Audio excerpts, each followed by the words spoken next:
ఈ వీడియోలో మనం ఎక్సర్సైజ్ 5Cలో క్వశ్చన్ నెంబర్ 6 ఎలా సాల్వ్ చేయాలి నేర్చుకోబోతున్నాం. A lens forms the image of an object placed at a distance of 15 cm from it at a distance of 60 cm in front of it. ఇక్కడ మనం చాలా జాగ్రత్తగా two వాల్యూస్ని కూడా జాగ్రత్తగా అర్థం చేసుకోవాలి. ఇక్కడ మనకి ఇచ్చింది ఏంటి, object is placed at a distance of 15 cm from it. అంటే ఇది మనకి ఆబ్జెక్ట్ డిస్టెన్స్ ఇండికేట్ చేస్తుంది. ఆబ్జెక్ట్ డిస్టెన్స్ మనం యూతో డినోట్ చేస్తాం. సో యూ అనేది 15 cm.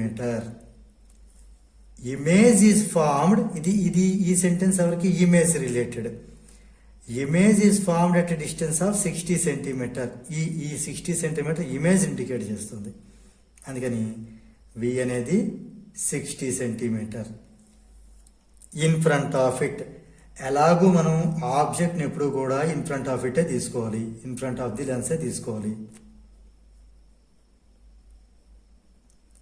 అయితే యాజ్ పర్ ది క్వశ్చన్ ప్రకారం ఇమేజ్ కూడా ఇన్ ఫ్రంట్ ఆఫ్ ది లెన్సే మనకు ఫామ్ అయింది. క్వశ్చన్ చదవండి, అదే ఇవ్వడం జరిగింది కదా. ఇన్ ఫ్రంట్ అన్నప్పుడు మనం ఎప్పుడు కూడా ఈ లెన్స్ నుంచి లెఫ్ట్కి తీసుకోవాలి, ఎందుకంటే ఆబ్జెక్ట్ లెఫ్ట్నే తీసుకుంటాం ఎప్పుడు కూడా. సో ఆబ్జెక్ట్ అందుకని ఎప్పుడు కూడా నెగిటివే అవుతుంది, యూ ఎప్పుడు కూడా మైనస్సే అవుతుంది. ఈ ప్రాబ్లంలో వి కూడా మైనస్సే. ఎందుకు మైనస్, అక్కడ కూడా ఇమేజ్ కూడా ఇన్ ఫ్రంట్ ఆఫ్ ది లెన్సే ఫామ్ అయింది. ఇది మనం చాలా జాగ్రత్తగా అబ్జర్వ్ చేసినటువంటి విషయం. ఇక్కడ యూ నెగిటివ్, వి కూడా నెగిటివే. ఎందుకు నెగిటివ్ అంటే రెండు కూడా ఇన్ ఫ్రంట్ ఆఫ్ ది లెన్సే ఉన్నాయి కాబట్టి. ఇప్పుడు ఫస్ట్ బిట్ చూద్దాం. Find the focal length. Focal length మనం ఎఫ్తో డినోట్ చేస్తాం. యూ తెలిసి వి తెలిసి మనం ఎఫ్ ఫైండ్ అవుట్ చేయాలంటే మనం అప్లై చేయాల్సింది లెన్స్ ఫార్ములా అప్లై చేయాలి. లెన్స్ ఫార్ములా అంటే ఏంటి, 1/f = 1/v - 1/u.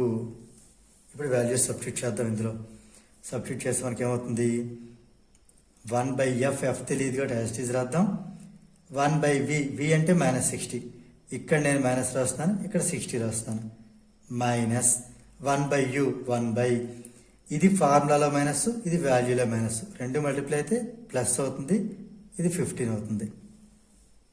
రైట్, ఇక్కడ మనం కంటిన్యూ చేద్దాం. 1/f = 60కి 15కి ఎల్సిఎం వచ్చి మనకి 60 అవుతుంది. 60 1 * 60, 1 × -1 -1.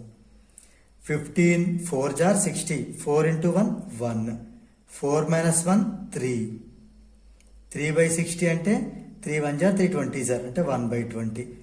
1/f 1/20 అయితే రెండు పక్కల రెసిప్రోకల్ అయినా చేయండి, లేదా క్రాస్ మల్టిప్లికేషన్ అయినా చేయండి. f 1 * f = 20 1 * 20. Okay, centimetre. ఇది మనకి ఎఫ్ వాల్యూ. రైట్, ఇక్కడతో మనకి ఫోకల్ లెంత్ అనేది రావడం జరిగింది. ఇప్పుడు మనం నెక్స్ట్ ఏంటి ఫైండ్ అవుట్ చేయాలి మనం.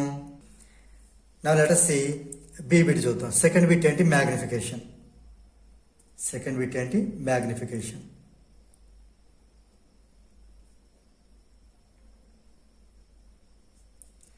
మ్యాగ్నిఫికేషన్ మనం ఎంతో డినోట్ చేస్తాం. ఈ మ్యాగ్నిఫికేషన్ ఫార్ములా ఏంటి, v/u, image distance by object distance. ఇంకోలా కూడా చెప్పొచ్చు, h'/h, size of the image by size of the object. కానీ ఇందులో సైజ్ ఇవ్వలేదు కాబట్టి ఈ ఫార్ములా అప్లై చేద్దాం చాలు.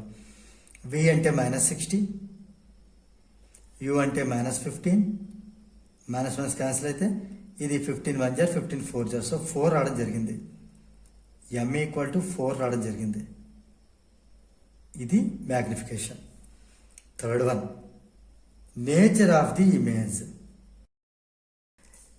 ఇది మనం వి వాల్యూని బట్టి వి వాల్యూని స్టడీ చేసి మనం ఈజీగా చెప్పవచ్చు.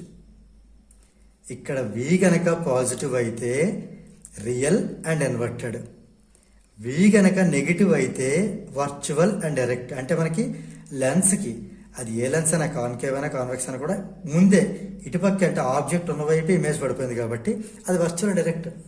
కాబట్టి మనం ఏం చేద్దాం అంటే, సిన్స్ వి ఈజ్ నెగిటివ్, కాబట్టి ది ఇమేజ్ ఈజ్ ఎలాంటి ఇమేజ్, ఇది వర్చువల్ అండ్ ఎరెక్ట్. మరి దాని సైజు పరిస్థితి ఏంటి? సిన్స్ m అనేది గ్రేటర్ దాన్ 1, ఇక్కడ 4 అనేది గ్రేటర్ దాన్ 1. m వాల్యూ 4 అనేది గ్రేటర్ దాన్ 1. m ఎప్పుడైతే గ్రేటర్ దాన్ 1 అయిందో the image is enlarged or magnified. Right? Therefore ఇవన్నీ కలిపి మిక్స్ చేసి రాస్తే the image is virtual, erect and magnified. ఇది nature of the image. So దీంతో మనకి ఈ క్వశ్చన్ నెంబర్ 6 అనేది కంప్లీట్ అయింది.